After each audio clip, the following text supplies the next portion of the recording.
স্বপ্ন দোষ এটা শুধুমাত্র ছেলেদের হয় না, মেয়েদের হয়। এটা কেন হয়?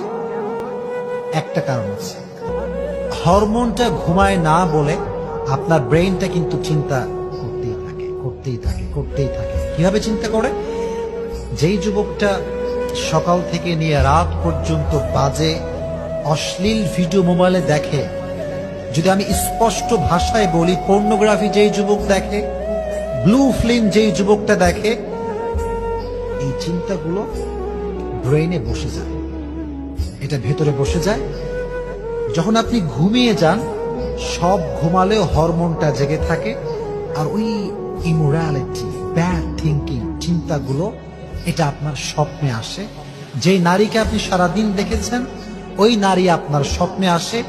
এই সমস্ত বাজে চিন্তার কারণে বেশিরভাগ যুবক স্বপ্ন দোষের মতো এই খারাপ জিনিসের সম্মুখীন হতে হয়।